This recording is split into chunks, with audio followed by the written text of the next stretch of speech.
So, umpisahan na natin mga kababayan. Itong kay Rimulya. Nako, si Boyeng. Boyeng Rimulya. Ng DOJ. Mag-a-apply bilang ombudsman at papalit kay Martires. Nako, eto na. Master JC dyan sa Brisbane, Australia. Mega love shoutout po. And kay Ma'am Elizabeth dyan sa Japan. Eto na, mga kababayan. Ito po ay post, mga kababayan, ng News 5 o yung TV5.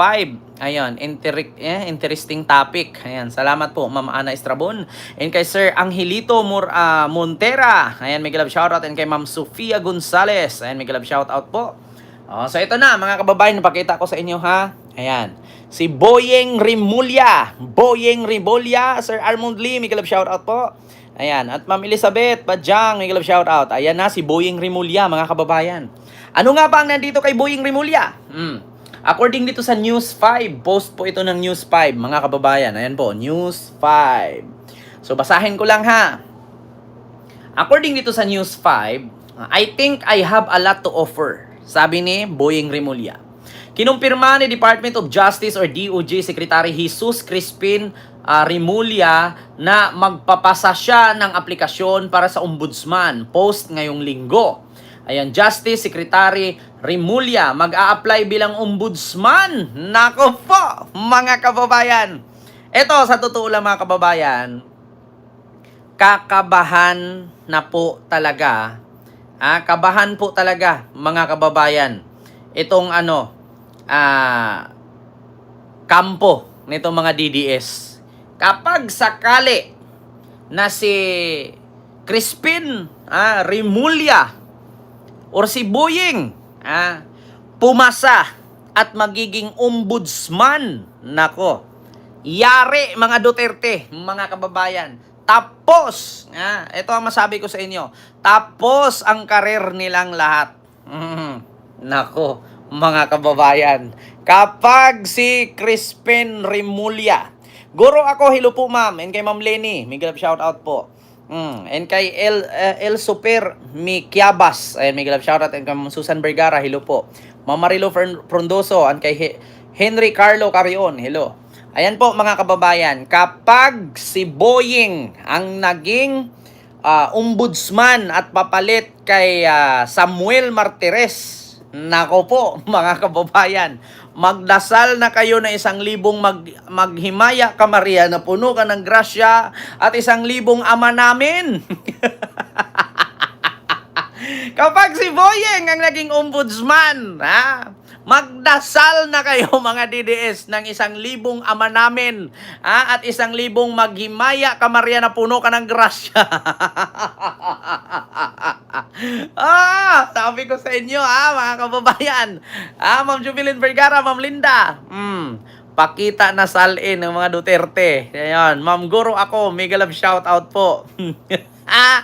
Mangyayari yan, tiwala lang. Sabi ko sa inyo, mga kababayan, kapag si Boyeng or si Crispin Rimulya ang magiging ombudsman, makakapagdasal talaga sila ng 1,000 maghimaya ka Maria na puno ka ng grasya at 1,000 ama namin. Matuto talaga silang magbilang ng bato sa rosaryuhan. Ma'am Lucy Vargas, mega love shoutout po. And kay Ma'am Judith dyan sa Italy. And kay Cassie Gabriel Kausing, mega love shoutout po. Ma'am Helen Fago, mega love shoutout. Kapag si Boyeng talaga, mga kababayan, ako na nagsabi. Kapag si Boyeng ang naging ombudsman, matututo talaga. Kahit hindi nagkatirang kumbento tong mga DDS, sabi ko sa inyo, mga kababayan, matututong magdasal di oras itong mga DDS, lalo na si Lustay, si Puset, ay Diyos ko, si Fiona, nako, si Digong, nako, mga kababayan. Kaya siguro dinahandahan ng ibenta yung mga bahay-bahay Bakit? Kabahan na kayo. Ang amlak, malapit na. Totoo lang mga DDS, ako na nagsabi sa inyo, kahit mga DDS vlogger ang tanungin ninyo, kapag si Crispin or si Boying ang papalit kay Samuel Martires ng ombudsman, yung mga politician na hindi marunong magdasal at magdasal ng mag-imaya ka Maria na puno ka ng grasya, ama namin sumasalangit ka. Matototo talaga kayo. At yung bato sa Rosariohan, ay sinabi ko sa inyo, araw-araw talagang magsisimba itong mga politisyan, mga kababayan. Bakit? Lalabas ang mga salin at baho nito. Sabi ko sa inyo mga kababayan, kabahan kay Crispin. Crispin Basilio! Ayan na si Sisa, may dalang confidential fund. Ayan na si Fiona, bit-bit na bit-bit. Ayan, ito, pag si Crispin maging pag si Crispin magiging ombudsman, papalit kay Samuel, ito yung aking masasabi, run, Sara, run. Pasanin mo si Digong hanggat may lupa, tumakbo ka. Run, Sara, run. Pasanin mo si Digong para mabilis. Sabi ko sa inyo. Basahin natin Sabi dito ni Bergado, si Juan Eric Rodrigo, ito ang matandang walang pinagkatandaan. Ito ang matandang tatapo sa DDS. Abian Gutierrez, securing his seat at the high table. Ay, anak mo nga, di mo na padisiplina. Alam mo, sa totoo lang ito gusto kong iano sa inyo Ang ugali kasi ng Pinoy, no? Kahit matanda na yung mga anak, umaasa pa rin sa magulang. Ito para sa akin kung ang anak ni Crispin Remulla may ginawang masama, problema na ng anak niya yun. Bakit? Kapag kasi lumaki ka sa dissenting pamilya, hindi mo kailangan na kasalanan ng anak, tatay pa rin ang mag-obliga at magdisiplina sa'yo. Bakit? Hindi naman minor de edad yung anak ni Crispin. Kung may kasalanan, problema na ng anak niya yun. May batas naman Hindi nyo kailangan yung kasalanan ng anak, magiging kasalanan ng ama. Walang ganon. Palibhasa kasi lumalaki kayong mga mahihirap at kahit ang mga magulang ninyo ay umasa na lang sa senior pension, asa pa rin kayo ng asa. Pag nakabuntis, yung bata may sakit, walang gatas pa, kailangan ng pera. Ito, I will tell you frankly not only for DDS but also all Filipinos. Huwag niyong itatak sa isipan ninyo. Bakit? Ugaliin ninyo na bago kayo pumasok sa isang bagay na may obligasyon kayo, make sure na may ipon kayo. Hindi yung pag nakabuntis ka, aasa ka sa magulang. Kapag nagkasakit, aasa sa magulang. Gatuga-tuga kag iyot. Tapos pag nakabuntis ka, tatawag ka sa mama, tatawag ka sa papa mo. Walang ganun. Bago ka mangasawa at magkaroon ng obligasyon, make sure na may ipon ka at may tawag dito, stable job. Katulad nung nanood ako ng The Boys Kids ba yon or Idol Kids ba yon? Ano ang sabi ng anak? Sumali po ako sa kanta para maahon ko sa hirap ang aking magulang. Ang anak po ay bunga ng kalandian at kalibugan nyo yan. Hindi po yung anak ang mag-ahon sa kahirapan ninyo. Kasi kung anak lang din pala ang mag-ahon sa kahirapan, kawawa naman yung anak, dinaig nyo pa si Jesus. Si Jesus, bago nagpakamatay, binayaran niya ang kasalanan natin. Tapos, manganak ka ng marami. Tapos, pag na lumaki, yun yung mag-ahon sa kahirapan. Kawawa naman. Hindi ganon. Kaya kung ano man ang kasalanan ng anak ni Crispin Remulla, kasalanan niya yun, matanda na siya. Hindi niya kailangan disiplinahin. Alam niya, hindi na siya minor de edad. Di ba? Yan ang anuhin ninyo. Tandaan niyo mga Pilipino. Kapag mag-asawa kayo, huwag niyong sabihin na paglaki ng anak ko, ito yung mag-ahon sa kahirapan. Di dapat bago ka nag-asawa, make sure na kaya mong buhayin yan. Di ba? Huwag ipairal yung kalibugan at kalandian. Bakit? Kapag may problema, si nanay at si tatay na naman ang sigawan. Si nanay at si tatay na naman ang hihingian ng tulong. Alam mo, makikitain ni nanay at ni tatay kung senior na. Pension, 2,500, 2,000, pinakamalaki, 1,500. Di ba? Tuloy tayo. Ito. Sunod, kahit naman dyan ka lang sa DOJ, ang lakas ng powers mo, biruin mo, ang lakas ng ebidensya sa anak mo, nahulihan ng bultong marijuana na absuelto mo pa rin, saan ka pa, Boying Rimulya. Alam mo, sa totoo lang ito, para sa akin mga kababayan, kung ano man ang kasalanan ng anak ni Boying, kasalanan ng anak niya yun. Si Duterte nga, anong sabi ni Duterte? Pakita ko sa inyo Anong sabi ni Digong? Kung ang kay Boying, anak niya, hindi niya na disiplina. Ito, ipakita ko sa inyo. Anong sabi ni Duterte? Basahin ninyo. Anong sabi ni Digong? Baliktarin natin kasi baka baliktad ang pagbasa nyo. Anong sabi ni Digong dyan? Di ba? About sa war on drugs. Ang sabi ni Digong, patayin mo. My order is, even if it is a member of my family, kill him. Yan ang sabi niya. Habang nangangampanya sa pagka-presidente noong April 2016, ito ang naging sagot ni dating Pangulong Duterte sa tanong kung anong gagawin niya sakaling malaman niya na sangkot sa illegal na droga ang isa sa kanyang mga anak. Anong sagot ni Digong? Patayin mo. My order is, even if it is a member of my family, kill him. Tanungin ko kayo. Nasangkot si Pulong at bayaw ni Pulong na asawa ni Sarah, pinatay ba ni Digong? Pinatay ba ni Digong? May namatay ba? Wala. Bago ninyo sisihin si Crispin na hindi niya madisiplina ang anak niya, ibalik ko sa inyo ito. Sa ngampanya si Digong nung Abril. Nangampanya si Digong nung Abril 2016. Tinanong siya ng reporter, paano Mr. President kung isa sa mga anak mo nagdodroga? Sabi niya, patayin mo. My order is, even if it is a member of my family, kill him. May pinatay ba siya? Putang ina DDS, di ba? Yan ang isipin ninyo.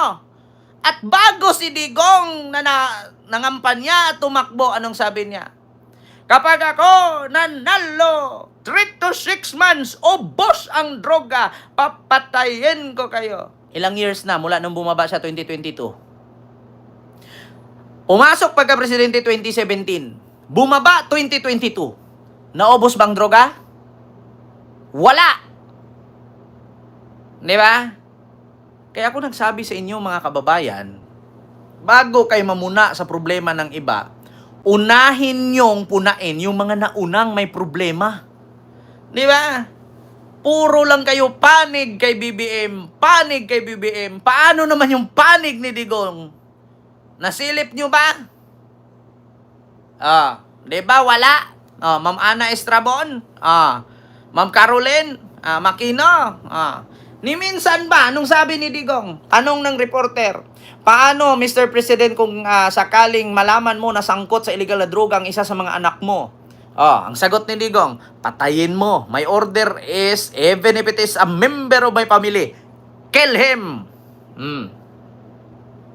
May pinatay ba? Sangkot nga yung anak niya sa 11 billion drug shipment sa magnetic lifter or shifter ni Michael Yang. Pati ang kanyang manugang na asawa ni Sarah.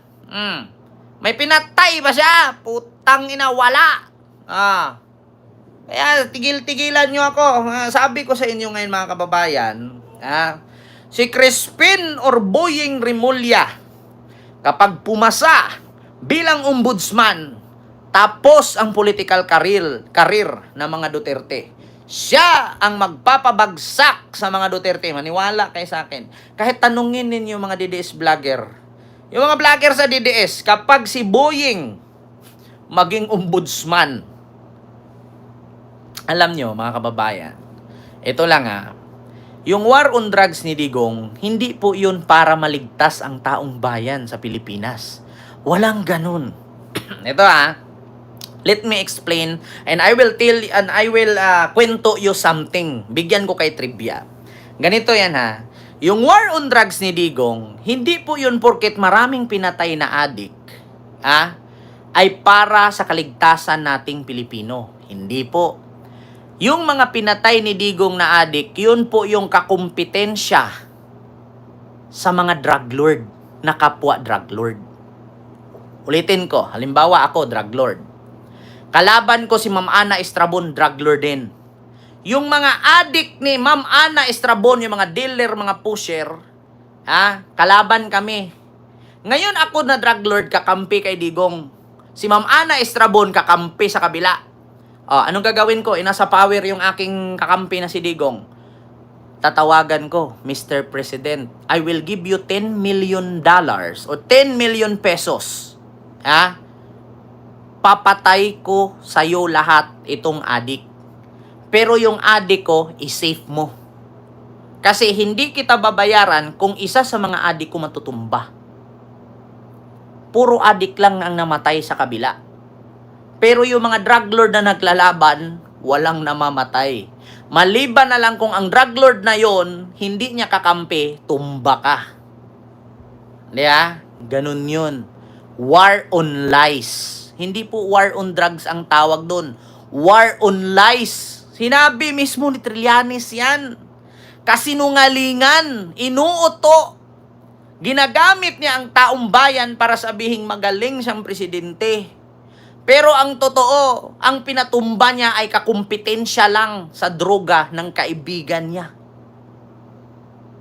Kaya, malaki kickback kasi. Sa Pugo nga, 2 billion eh. Ganun yun. Tanungin ko kayo. Tanungin ko kayo. Maraming adik na namatay, hindi dinaan sa due process. Pero ni isang drug lord ba may pinatumba? Meron, hindi niya kalyado, si Paruhinog. Meron, hindi niya kalyado, tatay ni Kirwin Espinosa. Pero pag makalyado niya, buhay na buhay si Tebes. Diba? Kaya sabi ko sa inyo mga kababayan, niluloko lang tayo noon, pero gising na tayo ngayon. Napakasimple lang yan. Yung war on drugs na yon, hindi po yun totoo. Yung mga pinutumba ay yung mga kompetensya lang, kakumpetensya at kaalaban nila sa negosyong droga. Pag hindi kanya kalaban, sabi nga ni Paduano, kapag politician na pabor kay Digong, wala sa listahan. Pero pag politician na kumalaban sa kanya, kung hindi ka sabihing may bank account sa Singapore, kung hindi ka sasabihing drug trader ka, kukulong si Dilima. Ginawaan ng kwento si Trillanes. Kung sumurrender si Jed Mabilog, isa na sana si Drilon, magiging drug lord. Isa na sana si Maruhas, magiging drug lord. Kaya nga ang sabi ni Doris Bigornia, Mr. President, saan at sinong mayor na naman ang itutumba natin? Sabi naman ni Digong, ikaw, depende sa'yo sa intriga mo kung saan at sino. Diba? Yun ang totoo. Kaya sabi ko sa inyo mga kababayan, kapag si Jesus Crispin Remulla ang magiging ombudsman na kapalit kay Samuel Martires, good luck sa mga DDS. Matigas to. Sabi ko sa inyo, matigas yan. So, yun lang mga kababayan. Yung ating topic.